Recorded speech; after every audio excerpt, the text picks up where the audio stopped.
Rahimakumullah.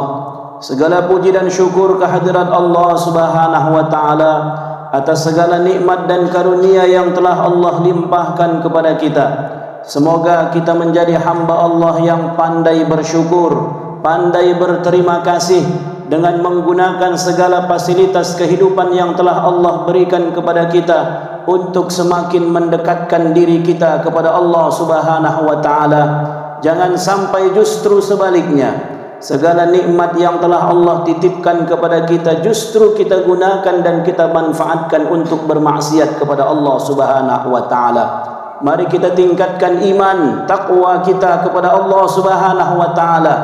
Takwa dalam arti yang sebenarnya yaitu berupaya kita dengan semaksimal mungkin untuk mengerjakan dan melaksanakan apapun yang diperintahkan oleh Allah Subhanahu wa taala, dan pada saat yang bersamaan kita juga berupaya untuk meninggalkan dan menjauhi segenap larangan-larangan Allah Subhanahu wa taala. Wa tazawwadu fa inna khairaz zadi taqwa. Berbekallah kamu dan sebaik-baik bekal adalah ketakwaan kepada Allah Subhanahu wa taala. Hadirin jemaah Jumat rahimakumullah. Sesaat lagi saudara-saudara kita yang akan menunaikan ibadah haji akan berangkat menuju tanah suci. InsyaAllah kita doakan, dan adat kebiasaan di masyarakat kita pun sudah kita laksanakan dengan upah-upah haji, dengan harapan dan doa agar kiranya saudara-saudara kita yang akan berangkat menunaikan ibadah haji diberikan Allah kesehatan, berangkat dan pulang dengan membawa haji dan hajjah yang mabrur, serta doa bagi kita juga agar kiranya kita yang belum berangkat diberikan Allah Subhanahu wa taala karunia rezeki, ya rezeki kesehatan, ya rezeki berupa waktu yang lapang, ya juga rezeki berupa harta, agar kiranya kita dapat melaksanakan rukun Islam kita yang terakhir, yaitu melaksanakan ibadah haji bagi yang mampu. Allah Subhanahu wa taala berfirman, Al-hajju ashhurum ma'lumat, faman farada fihinna al-hajja fala rafatha wala fusuqa wala jidala fil hajj. Allah Subhanahu wa taala telah mewajibkan ibadah haji kepada kita dalam waktu yang telah ditentukan oleh Allah Subhanahu wa taala. Saudaraku jemaah Jumat yang dirahmati Allah Subhanahu wa taala, dan ternyata fakta di lapangan membuktikan bahwa menunaikan ibadah haji semata-mata bukan perkara harta, bukan perkara uang. Karena tidak sedikit di televisi kita saksikan testimoni, komentar, ada yang berangkat menunaikan ibadah haji bukan orang kaya. Ada tukang sapu jalanan, ada tukang pemulung, ada macamlah pekerjaan-pekerjaan yang kalau kita lihat dari pekerjaannya tidak memungkinkan dia berangkat menunaikan ibadah haji. Tetapi sebaliknya ada orang kaya yang sampai pada hari ini mendaftar haji pun belum. Jangankan berangkat, mendaftar haji pun belum. Tapi kalau ke Eropa, ke Amerika sudah sampai jalan-jalannya, ke tanah suci dia yang belum sampai. Oleh karena itu ibadah haji bukan sekedar harta saja, tapi ada niat yang ikhlas, yang tulus. Mudah-mudahan kita yang belum berangkat diberikan Allah niat yang kuat, azam, sebuah keinginan yang sangat kuat. Dan kata Allah Subhanahu wa taala, fa iza azamta fatawakkal 'ala Allah. Kalau kau sudah punya niat yang sangat kuat, tawakal kepada Allah, serahkan kepada Allah, niatkan yang kuat. Mudah-mudahan satu saat diberikan Allah rezeki sehingga kita satu saat bisa sampai ke tanah suci. Amin ya rabbal alamin.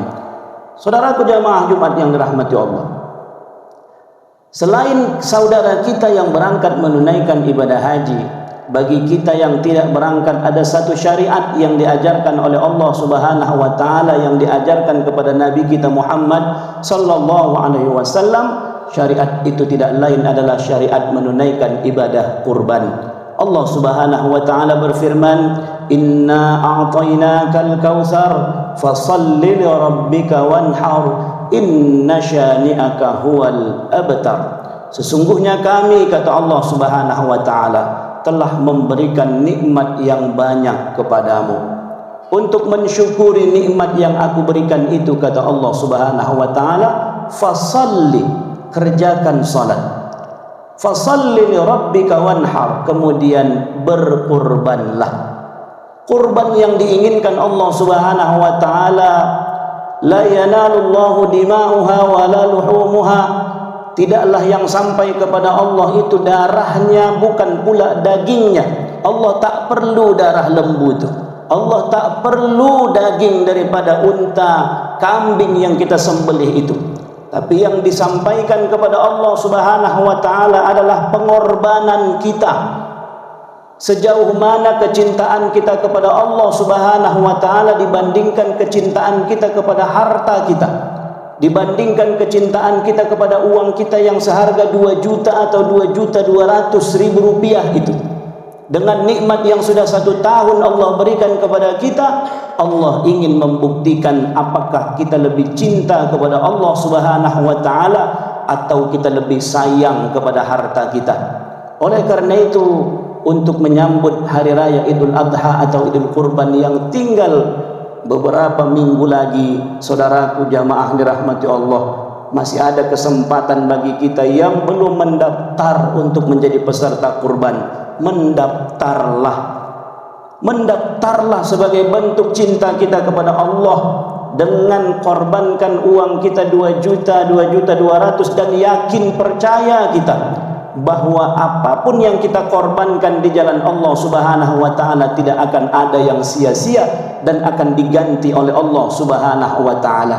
Tidak bisa tiap tahun, minimal niatkan kepada kita untuk menabung agar satu saat kita bisa berkorban. Jangan untuk yang lain-lain kita bisa mengeluarkan uang, tapi untuk ibadah kurban berat betul kita untuk mendaftarkan diri kita sebagai peserta kurban. Oleh karena itu, kepada kita Nabi sallallahu alaihi wasallam mengingatkan, man lahu sa'atan wa lam yudhha, siapa yang diberikan Allah kelebihan harta pada tahun itu kemudian dia tidak mendaftarkan dirinya sebagai peserta kurban, fala yuqarrib musallana, fala yuqarribanna musallana, jangan dekat-dekat ke tempat salat kami, kata Nabi. Jangan dekat-dekat ke tempat salat Nabi. Artinya Nabi tak suka kepada orang-orang yang bakhil, orang-orang yang berat mengeluarkan hartanya di jalan Allah Subhanahu wa taala. Maka yang pertama, mari kita berupaya. Kalau tak bisa setiap tahun, berupayalah untuk menabung agar satu saat kita bisa menjadi peserta kurban. Jangan hanya setiap tahun menerima daging saja, tapi tak pernah menjadi orang-orang yang berkurban di jalan Allah Subhanahu wa taala.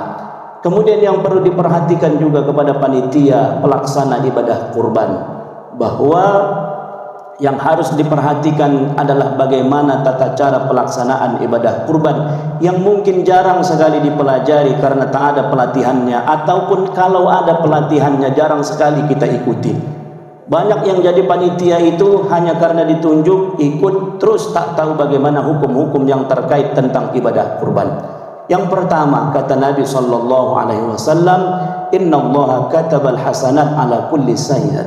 Allah Subhanahu wa taala telah mewajibkan untuk berlaku baik kepada siapapun, termasuk kata Nabi sallallahu alaihi wasallam, fa iza zabahtum fa ahsinuz zibhata, apabila engkau menyembelih hewan kurban, baikkan sembelihannya, baguskan cara penyembelihannya, wal yurih zabihatahu, dan buat hewan kurban itu senyaman mungkin. Senyaman mungkin. Walaupun dia binatang, walaupun dia lembu, tapi dia makhluk Allah yang punya insting. Kalau dokter hewan mengatakan ketika lembu itu menggerak-gerakkan telinganya, digerak-gerakkannya ekornya, itu menunjukkan lembu itu stres.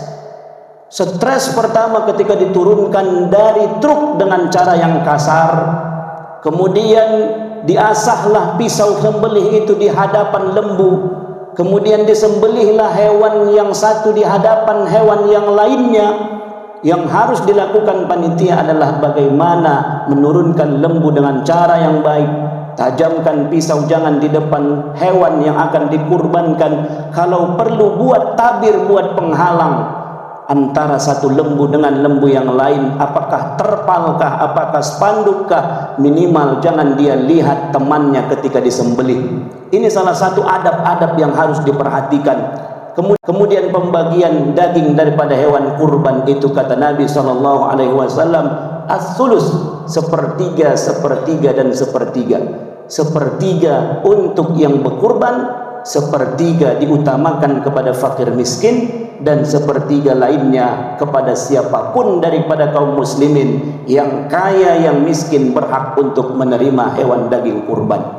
Oleh karena itu, jamaah yang dirahmati Allah Subhanahu wa taala, pelaksanaan ibadah kurban tidak lain adalah sebagai bentuk pendekatan diri kita kepada Allah Subhanahu wa taala. Syiar yang luar biasa yang mungkin tidak ada di agama yang lain. Bayangkan jamaah yang dirahmati Allah, pada hari raya Idul Kurban itu hampir di setiap lingkungan akan ada keramaian, akan ada syiar Islam, ibadah penyembelihan hewan kurban. Yang ini merupakan daripada syiar-syiar daripada agama kita. Pertama, syiar terbesar itu adalah berkumpulnya berjuta-juta umat Islam di tanah suci dengan pelaksanaan ibadah haji yang takkan pernah bisa dilakukan oleh agama lain. Kemudian syiar bagi yang tidak melaksanakan ibadah haji adalah penyembelihan hewan kurban di daerah masing-masing. Oleh karena itu, jamaah dirahmati Allah Subhanahu wa taala, sampai akhirnya pada saat pelaksanaan hari raya Idul Kurban sebelum hari H adalah pada tanggal 9 Zulhijjah, maka ada satu syariat yang disunnahkan kepada kita, yaitu melaksanakan puasa sunnah Arafah. Kata Nabi sallallahu alaihi wasallam, "Shaumu yaum Arafah yukaffiru dzunub sanah madiyah." Siapa yang melaksanakan puasa satu hari, yaitu pada tanggal 9 Zulhijjah, maka Allah Subhanahu wa taala akan ampunkan dosanya 1 tahun yang lalu.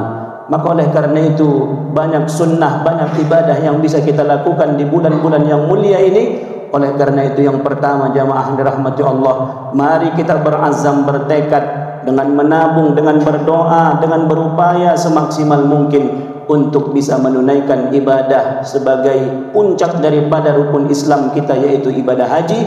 Kemudian mari kita niatkan dan kita azamkan dan berusaha untuk bisa menjadi peserta kurban dengan menabung dan mendaftarkan diri sebagai peserta kurban sebagai wujud cinta kita kepada Allah. Kalau kita lihat sejarah Nabi Allah Ibrahim alaihissalam, jangankan dirinya, jangankan hartanya, anaknya yang sudah dinantikan puluhan tahun siap dia korbankan sebagai bentuk cinta kepada Allah. Kita yang diminta Allah hanya 2.200.000 yang diminta Allah setiap tahun kepada kita sebagai bentuk cinta dan pengorbanan kita kepada Allah dan kepada panitia pelaksana ibadah kurban.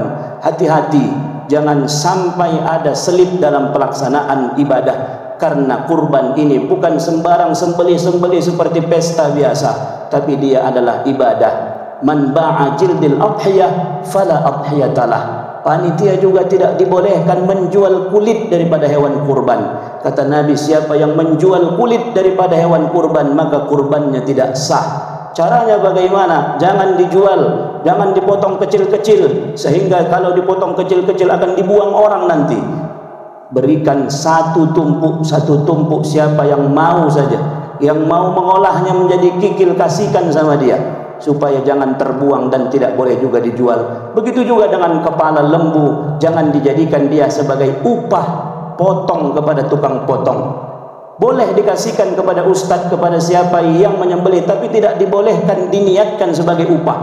Ustadz, ini upah ustadz memotong lembu, tak boleh.